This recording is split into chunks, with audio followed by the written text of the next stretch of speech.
Ok. Excusez-moi, je suis pas un peu bizarre. Bonjour tous, j'espère que vous allez bien. Et, j'espère qu'on va pouvoir commencer la deuxième session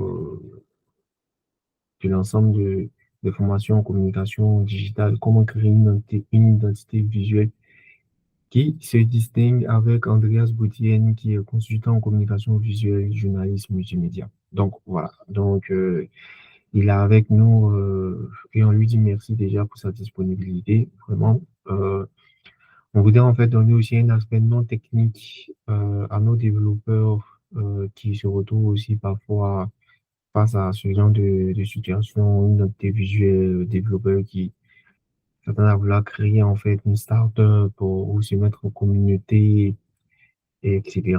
Donc, ce sont ces outils-là qui vont nous permettre en fait d'en apprendre plus et puis d'avoir certaines compétences.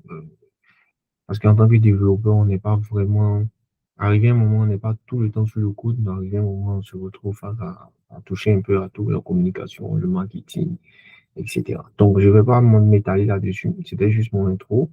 Merci à ceux qui vont nous rejoindre, qui vont après visualiser la vidéo. N'oubliez pas de nous laisser un commentaire euh, dans le chat, nous laisser un commentaire en fait dans le fil pour qu'on puisse avoir des retours sur la session et tout. Donc là, je vais laisser Andreas commencer. Bienvenue Andreas, salut. Tu peux commencer. Tu as la parole. Oh, d'accord. Bon, mais déjà, merci pour cette opportunité que, encore une fois, que la communauté, donc la GDG, accorde, en fait, m'accorde pour pouvoir présenter, en tout cas avec toute modestie et toute humilité, ce que j'ai pu acquérir comme connaissances et les recherches que je fais dans le domaine de la communication. Et donc, Armel l'a déjà bien présenté le décor, et donc je ne vais pas aussi m'attarder sur mon parcours. Sinon, voilà, je suis Andreas Gauthier, consultant en communication visuelle, journaliste multimédia et entrepreneur aussi, travaillant beaucoup dans les EdTech. Donc, ça fait que je connais un peu, je rencontre un peu les difficultés des personnes avec lesquelles je travaille, les consultants comme les techniciens maison, dans le domaine du développement et puis tout ce qui est technique. Donc, c'est pour ça que je me disais, bon, il est important de communiquer avec l'expérience que j'ai en communication auprès de la communauté. Voilà, donc le thème d'aujourd'hui, c'est comment créer une identité visuelle qui se distingue. C'est un peu la suite de ce qu'on a fait la fois dernière, c'est-à-dire la formation qu'on a eue sur le pitch. Le pitch, c'était vraiment le côté oratoire. Donc, c'était vraiment la communication oratoire, c'est-à-dire que l'on présentait aux personnes qui peuvent être des potentiels investisseurs, comme qui peuvent être des collaborateurs, comme aussi qui peuvent être ceux qui nous accompagnent tout simplement. Donc, c'est toujours important de savoir comment passer un message. Donc, hormis la partie oratoire, il y a la partie visuelle. Donc, l'identité visuelle, c'est vraiment une communication aussi, parce que dans le domaine de la communication en général, il y a aussi la communication non verbale. Donc, la communication non verbale, c'est une communication qui s'exprime, mais pas forcément avec les mots dits. Donc, quand je dis les mots dits, c'est vraiment ce qu'on peut dire la parole. Mais les mots regardés, donc ça veut dire par exemple les images, mais aussi l'attitude dans le gestuel. Mais là, on va plus s'attarder sur l'image. Donc, c'est là on va parler du visuel. Donc, vous savez que l'homme, à la base, l'homme, quand je dis l'homme, je parle vraiment de l'être humain, c'est que l'être humain est attiré par ce qui frappe les regards. Ça, c'est vraiment la base. C'est-à-dire que en communication, c'est 70% de ce que l'on voit avant de retenir ce que la personne a dit. Donc, la personne pourrait parler pendant des heures, mais on va plus retenir la façon dont la personne était habillée, la couleur des vêtements que la personne avait, les gestes que la personne faisait. Ça, ce sont des choses qui restent dans le subconscient. C'est pour ça qu'il est important de pouvoir soigner son image. Donc, de la même manière, pour un développeur, pour toutes les personnes qui ont des produits ou des services à présenter, il est important que ces personnes puissent faire un accent très sur le visuel. Donc, on va aller au prochain slide. Donc, pendant ce moment, nous allons vraiment, dans le plan de formation, l'introduction, ça va être le but de la formation. Donc, c'est déjà ce que j'ai introduit. Je suis en train d'introduire. On va définir l'essence, donc votre essence. Je veux vraiment parler sur le vous parce que je voudrais que ça soit un peu plus direct. Donc, il y aura les missions, les valeurs, le positionnement sur le marché. Ensuite, le 2, on va voir comment gérer les éléments visuels mémorables. Donc, ce que je disais, donc les logos, les couleurs, la typographie. Et puis, en 3, c'est la communication avec impact, donc les canaux d'expression. Et puis, en conclusion, effectivement, ce qu'il faut retenir. Donc, on va passer sur l'introduction. Donc, j'étais en train de dire qu'il est parfois difficile d'oublier l'importance cruciale de l'identité visuelle. Cependant, en tant que développeur, donc là, je m'adresse vraiment aux développeurs, c'est que nous devons comprendre mieux que l'apparence, c'est la première chose, c'est ce que je disais. Donc, l'apparence, c'est vraiment ce qui compte dans le côté où l'on veut pouvoir faire passer un message d'impact. Je parle vraiment d'impact. Et donc, il est très important, donc pendant cette formation, on va vraiment aller sur ça, sur le côté visuel, sur ce qui est mémorable. Donc, on va bien sûr faire les bases de l'identité visuelle. Et puis, on va ensemble donc participer sur les fondamentaux de la conception. Donc, c'est ce qu'on va connaître, on va voir l'aspect pertinence. C'est vraiment plus une formation, on va s'attarder sur le côté plus technique. J'ai vraiment envie que ça soit pas seulement de la théorie, mais je voudrais qu'il ait des points à retenir et puis j'ai condensé cela. Donc, quels sont les mots accrocheurs, quelle est la façon de communiquer? Et donc, tout ce que je peux vous dire, c'est que on va embarquer ensemble dans ce côté passionnant où on va découvrir comment, à partir de vos idées, vos applications ou tout ce que vous pourrez faire, vous pourrez accrocher les gens. Parce que, vous savez, par exemple, lorsque Steve Jobs présentait l'iPhone, ou tout simplement l'iPod, on voyait comment il a une façon de communiquer très impactant. Et je me souviens même, en suivant un documentaire de Steve Jobs, il voulait avoir une chemise où dans cette chemise-là, ou dans ce pantalon, il pouvait avoir le produit qu'il présentait qui devait suffire. Donc, ça veut dire que le visuel compte énormément. Et Steve Jobs ne s'habillait pas avec des habits flashy. Il était souvent en tenue neutre, donc soit du jean et puis, vous savez, le fameux col roulé noir ou d'une couleur unie. Pourquoi? Parce que lorsque les gens devaient le voir, il ne fallait pas que son vêtement puisse pouvoir embrouiller ou détourner l'attention parce que l'important, c'était le produit. Donc là, c'était vraiment déjà un acteur qui était en train de montrer en fait que la communication visuelle est plus importante. Et vous allez voir que dans le produit Apple, souvent, ils vont sur du corporate, donc du noir sur du blanc. Pourquoi? Parce qu'en fait, on veut montrer la simplicité et mettre en avant le produit. Donc ça, c'était juste pour dire qu'il est important de pouvoir comprendre que ce que l'on va présenter, au-delà de ce que l'on a fait, au-delà de ce qu'on a fabriqué, ce que l'on doit présenter doit être plus grand ou plus voyant jusqu'à ce qu'il y ait l'expérience client, que les gens commencent à découvrir le produit. D'accord, donc on va aller, là c'était l'introduction, nous allons partir sur le premier point qui est définir votre essence. Alors, avant de créer une identité visuelle, on doit prendre le temps, donc prenez le temps de définir ce qui rend votre projet, votre entreprise unique. Donc, ça veut dire que à partir de là, la première chose, c'est pourquoi je fabrique ce produit, pourquoi je fabrique ce service ou pourquoi je suis cette entreprise. Très important. Parce que les gens ne vont pas forcément venir auprès de vous parce que vous êtes la meilleure entreprise, vous êtes les meilleurs techniciens ou bien vous avez un beau visage. Non, les gens viennent parce qu'en fonction de ce que vous présentez, de ce que vous êtes, cela va avec leurs valeurs. On en a parlé la fois dernière sur comment tirer les liens avec le client. C'est parce que, en fait, les gens doivent s'identifier à vous. Et pour que les gens puissent s'identifier à vous et vous séparer de la concurrence, ces personnes-là, donc, par exemple, vous, en tant que développeur, cette étape-là va permettre à ce que l'on puisse présenter la mission. Donc, la mission, c'est identifier clairement l'objectif principal de votre projet ou d'entreprise. Donc, quel est le problème que vous cherchez à résoudre? Quelle est la chose que vous avez comme target, comme cible pour dire que moi, je viens pour apporter la solution à ce problème? Quel est l'impact que je veux pouvoir montrer avec présenter face à mes clients pour leur dire que voilà, je suis le produit qu'il vous faut ou je suis le service qu'il vous faut.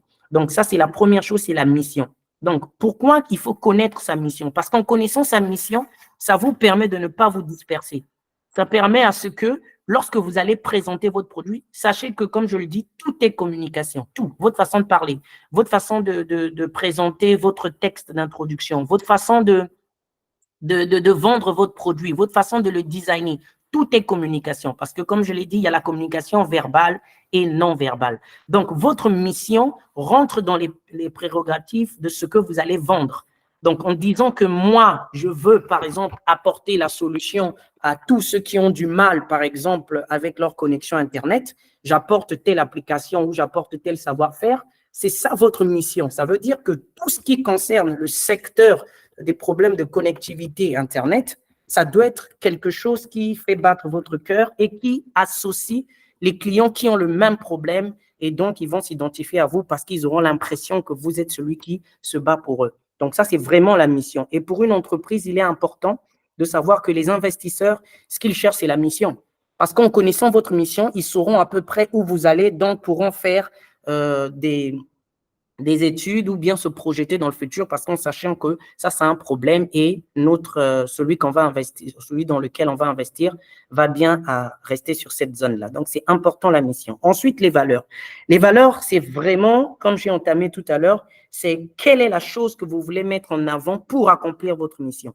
Donc, le développeur et l'entreprise, tout simplement, ce qu'ils vont faire, c'est apporter une certaine identité, je veux dire, émotionnelle, si vous voulez. Si je veux dire émotionnelle, pour les valeurs. C'est-à-dire qu'en disant que nous, par exemple, on veut faire du corporate. Je prends encore un exemple de Apple. Ça veut dire que tout ce qui est trop compliqué ou qui a des formes bizarres, nous, on veut pas. Nous, on veut tout simplement que ça soit les formes, par exemple, de l'iPhone ou de l'iPad. On reste fidèle à ça. Donc, notre valeur va peut-être être la simplicité, la performance dans la simplicité.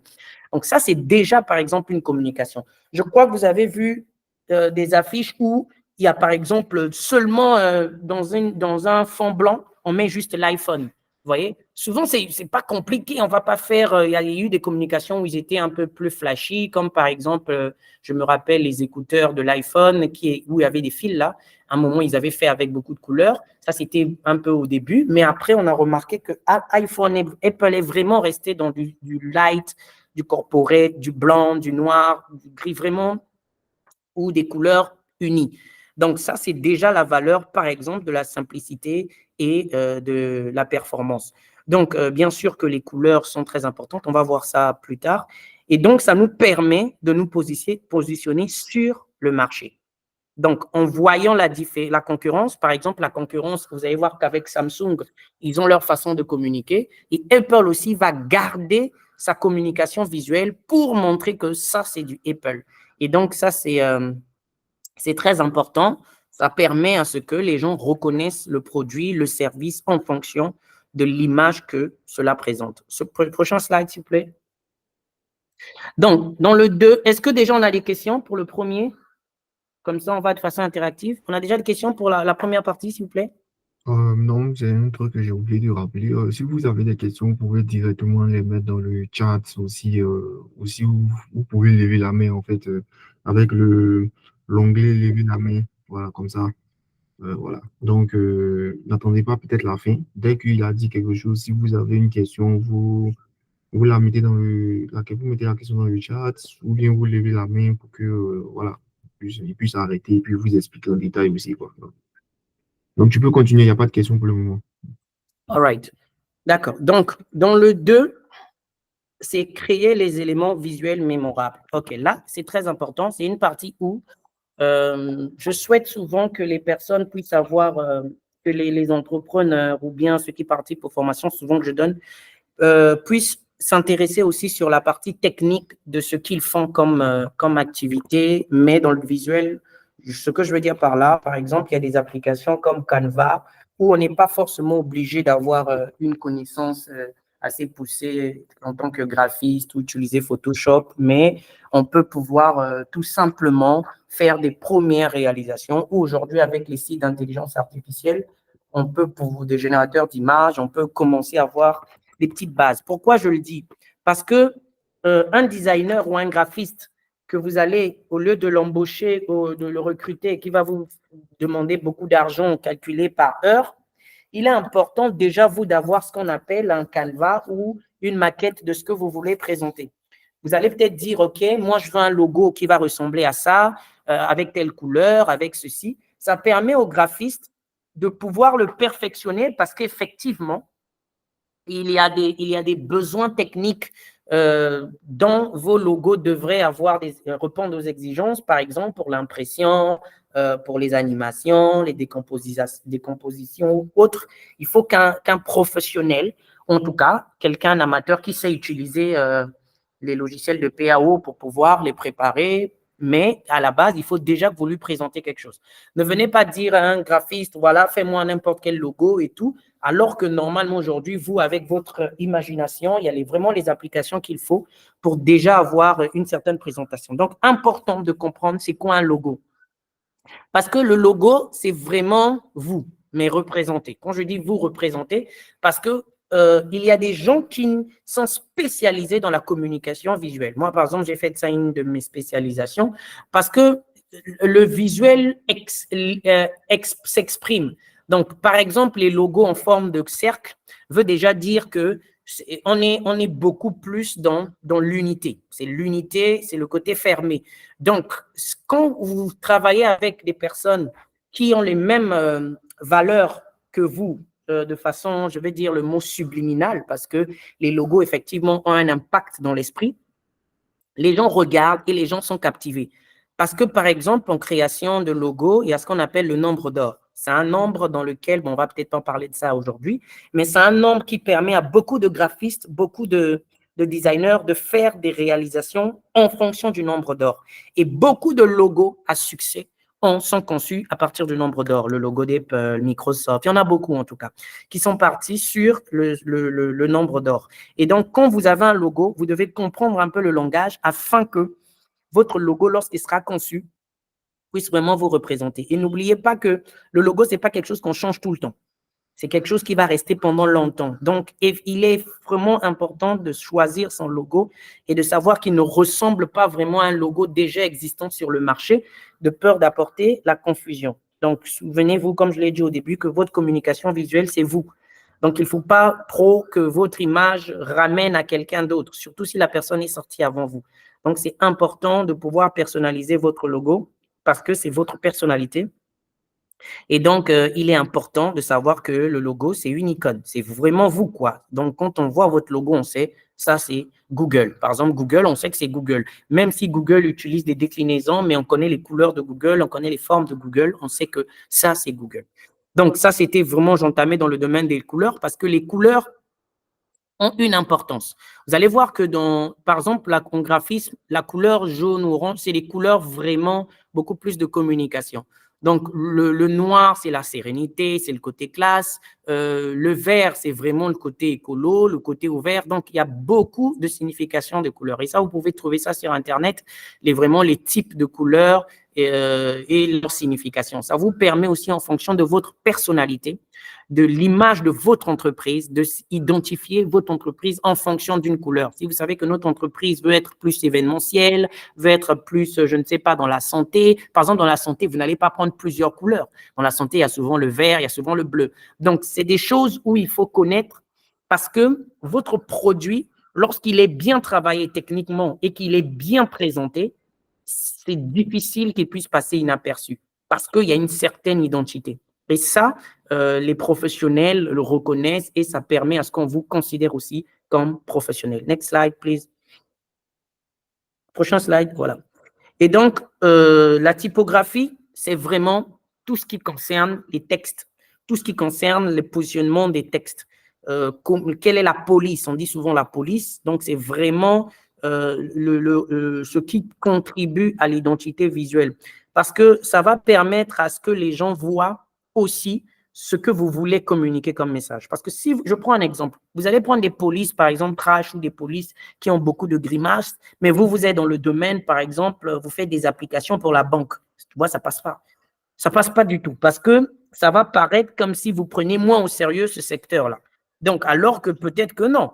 mais juste que le fait d'avoir choisi une mauvaise police, vous passerez un mauvais message en fonction du secteur dans lequel vous êtes. Donc, par exemple, aussi, vous allez prendre une police qui n'est pas trop lisible. Ça fait aussi que les gens auront du temps à lire et le cerveau humain, de façon naturelle, n'aime pas tout ce qui est compliqué. Parce que lorsque l'homme réfléchit trop, il y a une membrane, en fait, comment je veux dire, un liquide qui se dégage de notre cerveau, qui fait à ce que les cellules du cerveau automatiquement vont vouloir arrêter ce liquide-là parce qu'il sous-entend que cela menace en fait la santé de la personne parce que l'être humain doit survivre. Donc, lorsqu'on réfléchit trop pour comprendre quelque chose, on met notre corps en danger. C'est pour ça que les gens sont attirés par des choses très simples, lorsque les gens comprennent directement. Donc, lorsque vous mettez des images, des polices, où il y a trop de texte, c'est trop touffu, c'est pas clair. Là, on va parler de ça la prochaine fois, peut-être sur comment, ça va être le copywriting et comment, par exemple, résumer un service. C'est important. Lorsqu'il y a trop d'informations, ça déforme ce que l'on veut passer comme message. Donc, la typographie est importante, le type de police et comment les polices, là aussi, sont positionnées et écrites. Donc, ça, c'est très important parce que si, par exemple, vous écrivez et puis vous laissez trop d'espace, vous reprenez, vous ne mettez pas les accents là où il faut, c'est un langage, à la fois, c'est du chinois, à la fois, c'est mélangé avec du russe, à la fois, c'est du français, les gens ne vont pas comprendre. Donc, c'est toujours important de comprendre que les textes ont une grande importance, la typographie. Et aussi, il y a des gens qui peuvent créer leur propre police. Il y a beaucoup d'applications qui le font aujourd'hui. Et donc, ça permet aussi d'être unique.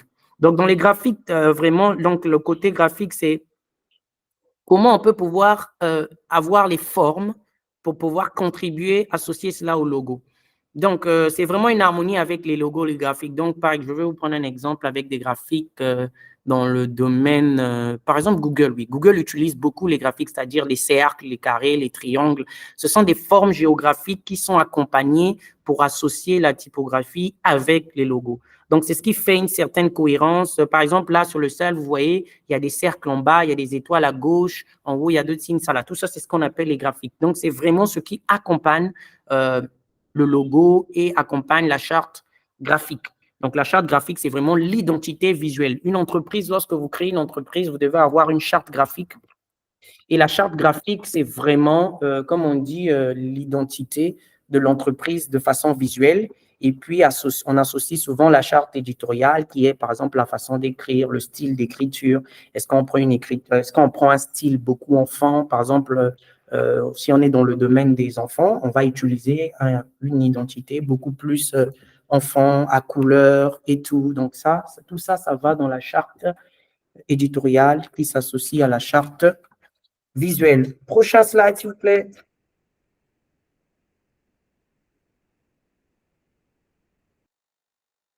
Il y a des questions, s'il vous plaît? Des questions? Pour le moment, non. Il n'y a pas de questions. Je ne vois pas de questions dans le chat, ni de main levée. Donc, je pense que continuez. Je n'ai pas compris, s'il te plaît.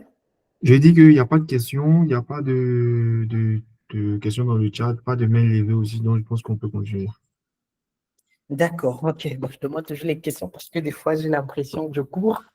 J'ai besoin de... Ok, all right. Bon, ben, on va Maintenant, je pense que si tu cours et qu'ils ne suivent pas, ils pourront lever la main, ils pourront te parler, en fait. Donc, bon, si je pense que s'ils n'ont pas fait, donc c'est que c'est bon. D'accord, merci, Yaron. Ok, donc le troisième point, c'est communiquer avec impact. Ok. Donc, communiquer avec impact, c'est quoi?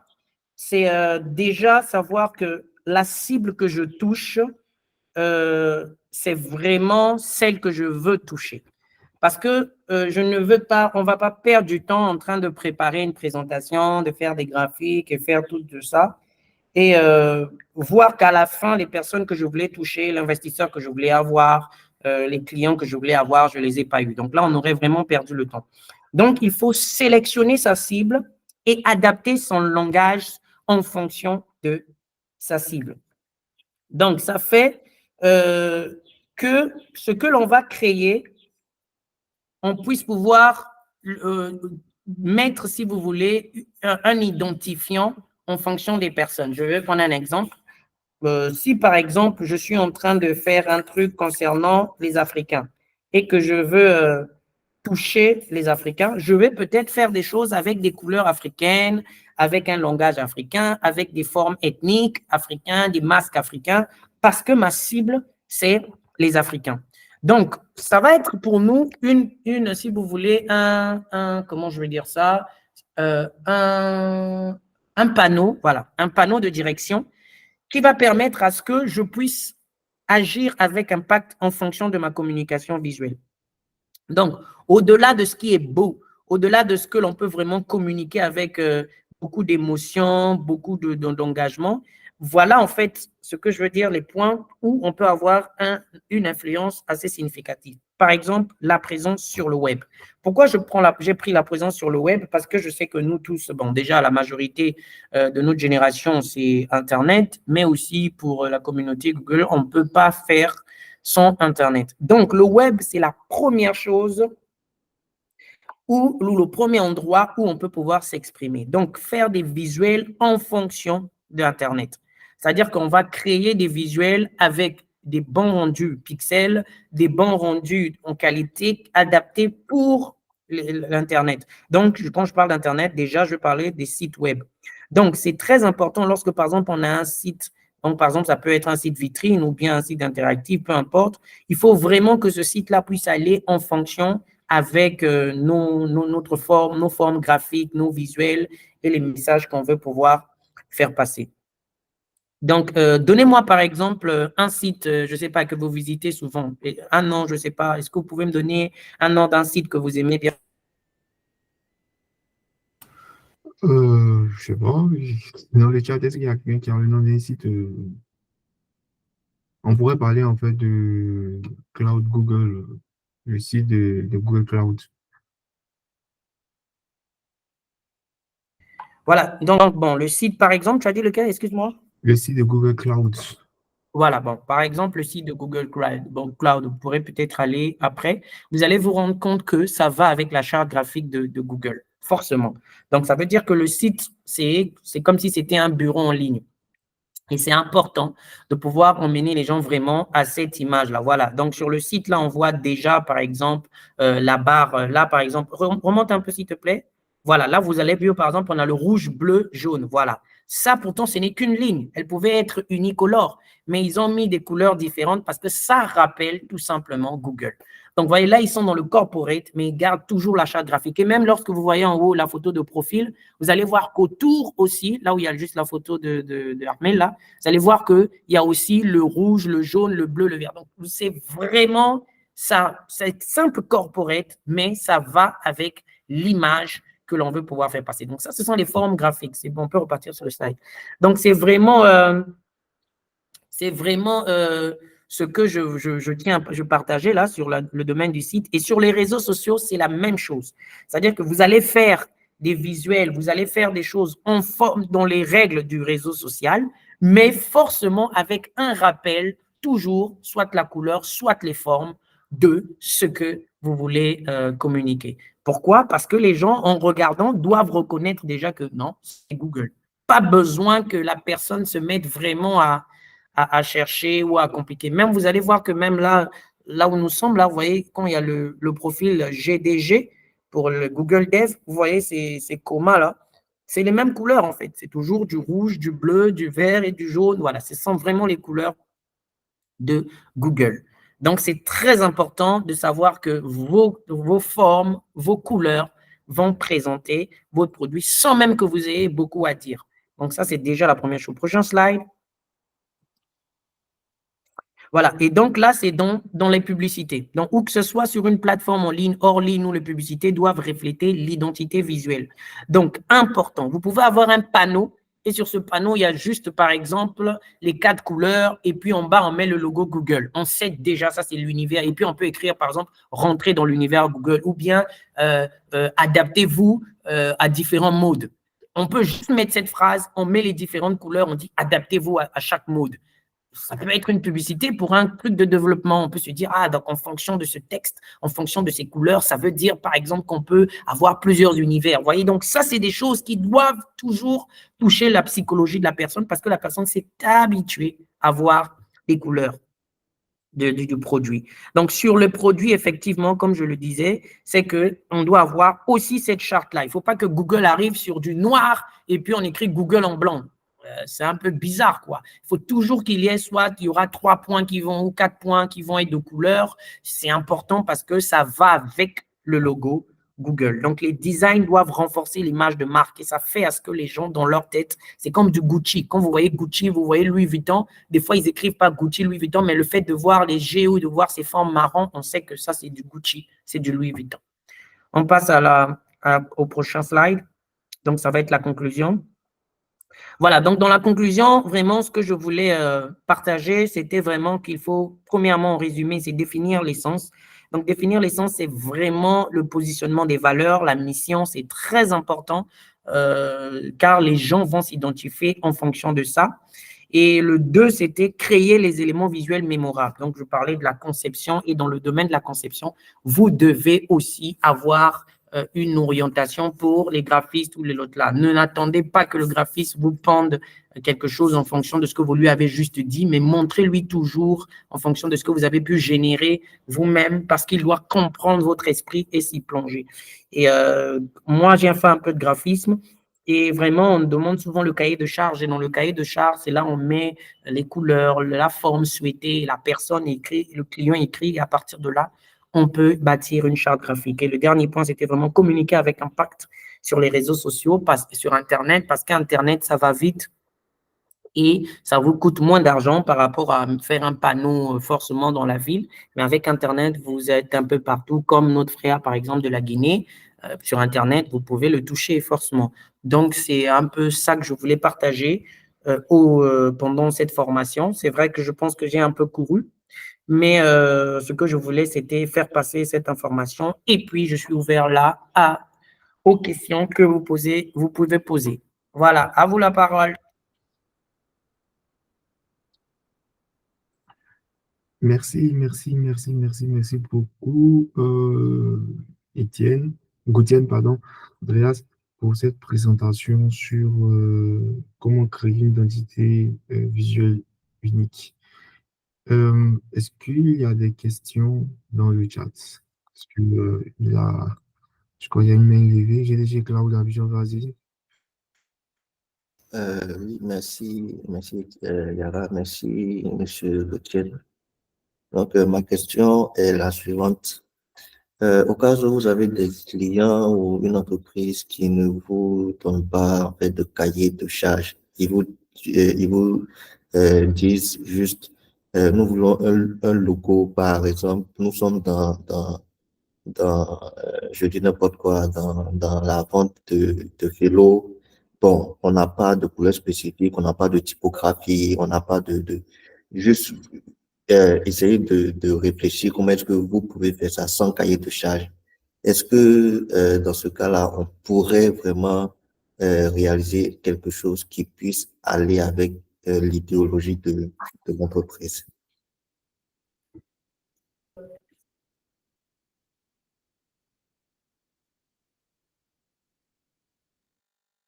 La question que j'aimerais comprendre, c'est vraiment, est-ce qu'on peut construire une charte graphique sans cahier de charge? C'est bien ça?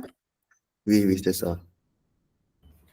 Bon, vous savez, le cahier de charge, c'est un peu comme, comment je veux dire ça? C'est comme, c'est ce qui va permettre à l'architecte de faire le plan. Tu vois? Donc, si tu veux construire une maison, forcément, il faut que tu dises à l'architecte, je veux une maison de tant de chambres, je veux une maison de tant de hauteur ou de niveau. Tu vois? Donc, c'est important. Maintenant, le cahier de charge, pour les personnes qui ne sont pas professionnels, le designer va comprendre que vous ne l'êtes pas, donc il va certainement juste vous dire, voilà, j'ai besoin des formes, des couleurs, en tout cas un professionnel, hein, je parle bien d'un professionnel. Donc, pour vous, le cahier de charge peut être aussi simple. C'est pour ça que j'ai dit que c'est important avant lorsque vous montez une entreprise, il faut savoir qu'une entreprise est une personne morale. C'est-à-dire que c'est une personne à part entière, un peu comme vous, parce que dans la société, on va reconnaître votre entreprise, le gouvernement va reconnaître votre entreprise. Donc, lorsqu'un enfant vient au monde, cet enfant a une identité. Cet enfant va ressembler forcément à quelqu'un. C'est pour ça qu'on prend les photos. Donc, votre entreprise ou votre projet doit aussi refléter une image. Donc, il est important déjà d'établir vous-même, si vous voulez, un semblant de cahier de charge. Quand je dis semblant, vous pouvez aller sur Internet, c'est-à-dire vous allez dire que je veux telle couleur, je veux telle forme, je veux tel design. Ou vous prenez des choses que vous aimez bien sur Internet. Par exemple, il y a une application que moi je visite beaucoup qui est Pinterest. Ça permet d'avoir beaucoup d'idées. Vous pouvez aller dessus, vous tapez ce que vous voulez faire ou bien vous regardez un peu ce qui existe déjà. Et quand vous envoyez ça à un graphiste, vous lui dites fais-moi quelque chose de similaire ou quelque chose qui va un peu dans le même style pour orienter le design, donc le designer. Donc, c'est juste pour dire que le cahier de charge, il y a plusieurs manières de le faire. Pas forcément obligé de faire ça professionnellement, mais toujours emmener quelque chose parce que c'est vous pour prolongation. Voilà. Est-ce que j'ai répondu à la question? Oui, oui, vous avez répondu. Merci beaucoup. Merci beaucoup. Next question. Quelqu'un a une question? Vous pouvez aussi ouvrir votre micro, hein, pas de lever la main, mettre la question dans le chat ou peut-être pour parler, donc il n'y a pas de problème. Bon, apparemment, je vois la communauté, tout le monde est déjà équipé là. C'est souvent pas de questions. Félicitations, c'est un bon travail. Hein. Je vois que c'est à la limite, voilà quoi. C'est Google. Vous avez tout sur Google. Après, bon, je dis, bon, peut-être que ça a été bien expliqué aussi, donc ça fait que bon, c'est tellement clair et tout. Donc, bon. Mais vraiment, ce qu'on peut résumer, c'est que je vous explique ma petite histoire, pourquoi j'ai vraiment été, je suis très passionné de pouvoir partager en communication. Parce que comme je vous l'avais dit, une fois, j'étais allé, j'avais visité le Orange, je crois Fab Lab, un truc comme ça. Il y avait Orange donnait des prix en fonction des gens qui avaient compétit pour les projets. Il y avait des magnifiques projets, mais il y a beaucoup qui n'ont pas pu aller loin parce qu'ils ne savaient pas exprimer leur projet, ils ne savaient pas présenter leur projet. Et voilà, et c'est souvent la difficulté. Aujourd'hui, on peut manquer des investisseurs, pas parce que notre projet n'est pas bon, parce qu'on n'a pas juste su comment présenter son projet. Et ça, c'est très, très, très important. Et moi, avec 13 ans d'expérience en communication institutionnelle, j'ai compris que une phrase qui sort de son contexte peut tout détruire. C'est-à-dire que seulement une seule phrase peut mettre à terre tout ce qu'on a battu pendant des années. Et aussi, une bonne phrase peut faire à ce que les gens puissent vous suivre. Donc, c'est pour ça qu'il est important de ne jamais négliger la communication. Et tout est communication. Vous voyez aujourd'hui comment, par exemple, par exemple, je veux prendre un exemple avec les États-Unis, lorsque Donald Trump a gagné les élections, mais c'est la communication. C'est la communication sur les réseaux sociaux. Un tweet, tout ça, on se dit, ah, c'est quelqu'un qui est ouvert, il tweet lui-même. Donc, c'est quelqu'un qui n'a pas les protocoles, donc il nous dit la vérité. Ça a influencé beaucoup de gens, en fait. Donc, la communication ne doit jamais être mise après. Pendant qu'on conçoit son produit, il faut qu'on pense à la communication. Pourquoi je fais ce produit et comment je vais le présenter. Très, très important. Donc, ça fait partie des choses qui permettent à ce que nous puissions présenter une image beaucoup plus professionnelle. Parce que je veux dire n'importe quoi. Tu vas aller présenter un projet à des banquiers et toi, tu vas t'habiller en t-shirt et puis ton t-shirt, ton col, il est sale, ton pantalon, voilà, il y a de la moutarde dessus et tu vas aller, on ne va pas te prendre au sérieux. Les banquiers, ils ne vont pas te compter leur argent. Et c'est pour ça que vous voyez que les banquiers, par exemple, sont toujours en veste. Parce qu'on leur paye des frais, on leur donne de l'argent pour les frais d'habillement, par exemple, parce que vous n'allez pas parler d'argent aux gens si vous ne montrez pas une image des personnes qui sont aguerries dans la société, quoi. Donc, c'est important de savoir comment vendre son projet. On peut avoir du talent, on peut avoir du potentiel, on peut avoir le meilleur produit du monde, mais il faut savoir comment le vendre. Très important. Et des fois même, ne pas parler aussi, c'est une communication. Mais il faut savoir connaître les codes de la communication. Donc, je tenais vraiment à rappeler ça. Et c'est pas, il suffit pas seulement, maintenant j'ai fait mon produit, je vais sur Canva, je fais 2-3 trucs, je balance sur les réseaux sociaux, je sponsorise, après j'attends que les clients viennent. Non, ça marche pas comme ça. Il y a des clients qui regardent la propriété de vos posts, qui regardent comment vous affinez. Par exemple, quelqu'un comme moi, je suis très sensible sur la typographie, mais surtout sur la mise en page. Moi, je sais que je travaille souvent avec une de mes partenaires. Moi, je suis très, très méticuleux sur le positionnement des textes ou les finitions. Parce que les finitions, ça vous met dans un niveau d'excellence. Vous voyez? Voilà. Il y avait une Ouais. question? Ouais, ça, c'est très clair. Ouais, qui a une question? Il y a quelqu'un qui a une question? Je crois il y a Justin, je crois qu'il a ouvert son micro. Oui? Oui, bonjour. Ah bah, apparemment, il a ouvert son micro sans s'en rendre compte. Voilà, donc il faut être très minutieux. Être minutieux dans son travail fait à ce qu'on nous classe parmi les gens compétents. Oui, j'ai Colia. Oui, Euh, bonjour. je voulais poser une question par rapport à la communication. Oui, allez-y. Moi, je suis étudiante en marketing digital et e-commerce Super. et j'ai décidé de vendre des savons en ligne. OK. J'ai commencé il n'y a pas longtemps, j'ai créé mon logo sur Canva Ouais. et tout. Et j'ai téléchargé l'application Facebook, WhatsApp et tout, mais je ne sais pas comment me faire voir sur les réseaux. Je ne sais pas comment communiquer avec les clients vu que c'est un produit que plusieurs personnes vendent. Je ne sais pas comment promouvoir mon produit, comment communiquer avec les clients et tout ça. Donc, si vous pouvez m'aider par rapport à ça. Merci.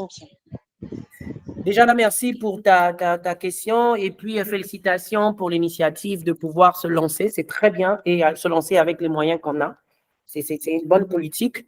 Bon, mon aide ne peut être que l'aide déjà de ce que je fais au travers de cette formation. Et puis, donc, tu pourras te rapprocher certainement d'Ahmed, de la communauté pour pouvoir avoir un peu plus d'aide en fonction des personnes compétentes. Mais sinon, déjà, l'aide que je peux te dire, c'est Google. Google, tu sais, il répond à beaucoup de questions dans le sens, il faut juste se poser les bonnes questions. Et si tu veux atteindre plus de cibles, c'est déjà de savoir est-ce que tu as ciblé tes clients. Parce que tu peux vendre les savons, mais est-ce que tu as ciblé tes clients? Parce que je pense que tous les savons ne se vendent pas tous de la même manière en fonction, par exemple, des caractéristiques des personnes, le teint des personnes. Tu ne vas pas vendre du savon éclaircissant aux gens, par exemple, qui ne veulent pas éclaircir. Ou, par exemple, tu ne vas pas faire des savons ou tu vends des savons, mais tu ne sais pas si, par exemple, biologiquement, ce savon-là répond à toutes les normes, par exemple, pour les bébés. Donc, il faut déjà, c'est ce que je disais, il faut déjà, quand tu fais un produit, de reconnaître quelle est ta cible et ta communication va en fonction de ta cible. Pas besoin de tirer sur tout le monde. Quand tu vas, regarde par exemple les documentaires, je t'invite à aller sur YouTube, tu vas voir les documentaires, comment les lions chassent. Tu vas voir qu'ils ne courent pas sur tout le bétail. Ils vont regarder celui qui se met à part, celui qui est vulnérable, et ils attaquent celui-là. Ou même lorsqu'ils attaquent en meute, ils font une stratégie pour séparer le gibier de son troupeau. Donc, c'est juste pour dire que tu ne peux pas vendre à tout le monde. Il faut choisir le type de personne. Quand je te parle de type en marketing, comme tu fais marketing digital, mais bon, en marketing, il y a ce qu'on appelle le persona, c'est-à-dire le type de client que tu t'es fait pour pouvoir vendre ton produit. Donc, tu dois pouvoir créer ton persona. Tu ne vas pas attaquer tout le monde.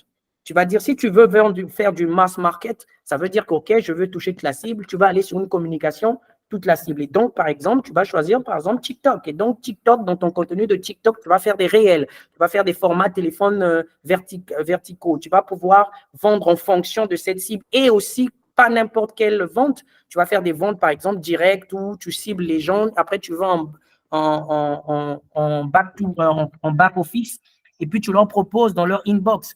Mais donc, c'est juste pour te dire que ta vente, même si c'est sur Internet, doit être ciblée. Donc, c'est juste ce que je voulais te partager. Je ne sais pas si j'ai apporté des réponses à ça. Oui, merci, monsieur. C'est un plaisir. Merci. Est-ce qu'il y a Someone d'autres else? questions? Est-ce qu'il y a d'autres préoccupations? Ok. Je pense, bon, je pense qu'on va terminer. Donc, merci à tous. Étienne, Gauthier, est-ce que tu as un mot de fin ou est-ce que tu as quelque chose à ajouter avant que je... Bon, mon mot de fin, ça va déjà être merci, vraiment merci pour la communauté Google Earth d'Abidjan. Là, vous faites un travail magnifique. Je vais souvent voir ce que vous faites et puis c'est vraiment merveilleux ce que vous faites. Vous pouvez peut-être pas réaliser peut-être aujourd'hui l'impact que ça est en train d'avoir dans la vie de ces jeunes qui vous accompagnent. Moi, je me souviens la première fois que je suis venu chez vous, là, on m'avait invité sans pourtant que vous étiez au courant qu'on m'avait invité. Je suis rentré dans la salle et puis voilà, je me souviens encore. J'étais un peu comme... Mais ça m'a plu parce que j'ai vu ces jeunes passionnés, ces jeunes qui étaient là et c'était un samedi où ils pouvaient être ailleurs, mais ils viennent, voilà. Et ça, c'est très bien. Des fois, on ne réalise pas les choses tant qu'on ne les a pas, en fait, peut-être perdues. Mais moi, je souhaite que vous puissiez encore une fois permettre à ce que ces personnes-là, ces jeunes et même ceux qui ont déjà fait le pas dans l'entrepreneuriat puissent pouvoir se dire c'est vraiment grâce à Google Dev, donc que la communauté d'Abidjan, que je me suis épanoui.